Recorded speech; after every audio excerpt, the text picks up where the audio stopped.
Hey there, and welcome. Today, we're diving into a deal in the food world that's bringing some of the most famous brands on the planet. We're talking everything from hot sauce to mayo, all under one single roof. And this isn't just some boring business deal, this is a massive shakeup that's changing the entire global flavor industry. I mean, we're talking about something huge happening behind the scenes, a move that's bringing together some of the most iconic food brands you and I use every day. So let's get into it. Who are the big players here, and why on earth are they making this crazy move? So it all comes down to two absolute giants. First up, you've got McCormick Company, the undisputed king of spices.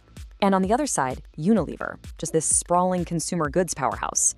Well, they've just announced this landmark agreement to basically combine their food businesses. And what they're creating is, well, it's a new titan of flavor. Just think about this for a second. I mean, brands you've probably got in your kitchen right now.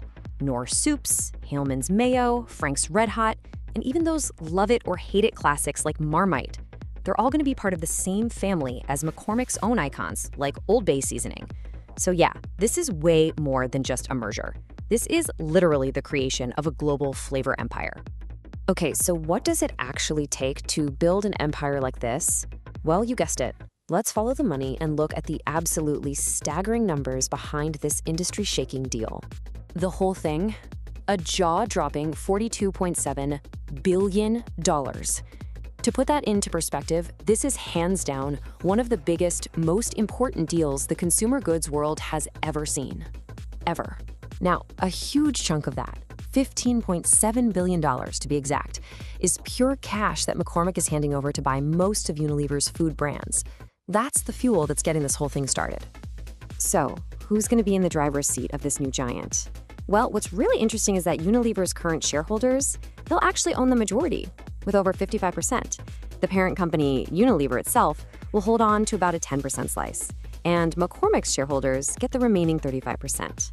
Okay, so what's the game plan here? Well, they're projecting $20 billion in annual sales and shooting for about 3 to 5% growth. But the number that really makes investors' ears perk up, it's that $600 million in what they call cost synergies, which, let's be real, is just corporate speak for savings.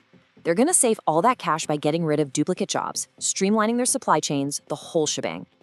All right, but you know what? Announcing a deal is one thing. Actually making it happen, that's the hard part. So how in the world do you merge two massive global companies? Let's talk about the huge integration challenge they've got ahead of them. To lead this charge, McCormick has brought in a guy named Andrew Foust as its first ever chief integration officer. I mean, they created a whole new job title for this. It shows they're not messing around. They're moving from just talking about the deal to actually doing the nitty-gritty work of putting these two worlds together. His only job is to make this whole thing work. And the sheer scale of this job, it's just immense. We're talking about a business that operates in about 100 different countries. So to even begin to tackle that, they're starting by focusing on 5 key markets where they think they can get the biggest wins fast. That's the US, China, the UK and Ireland, France, and Mexico. And get this, the timeline here is super aggressive. The deal was announced at the end of March 2026. Just 2 weeks later, boom, they named their integration chief. They are moving at lightning speed. The goal is to get everything finalized and signed off by the middle of 2027. Okay, but this whole thing begs a massive question, right? Why would Unilever, a company famous for its food brands, sell off such a popular and frankly successful part of its business? It really gets to the heart of a big debate. Is it better to do a lot of things pretty well, or just one thing perfectly? Well, the answer is all about strategy. Unilever is making a gigantic pivot here. They're basically moving away from being a jack of all trades in both food and personal care. Instead, they're going to double down and focus all their energy on their personal care business, because that's where they're seeing much faster growth. And just to be clear, this isn't some random one-off decision. This comes right after Unilever spun off its entire ice cream business. We're talking brands like Magnum into its own separate company. So yeah, this is all part of a very clear, very deliberate new game plan. Okay, so let's zoom out for a second. What does this one monster deal really tell us about where the entire food industry is headed? Because this is more than just a merger, you guys. This is a signal. It's all pointing to this huge industry trend called hyper-specialization. You see, the old way of doing things, giant companies trying to be everything to everyone, that's starting to fade. The new strategy is for big companies to sell off their other businesses so they can create these laser-focused platforms that can just completely, totally dominate one single category. And in this case, that category is flavor.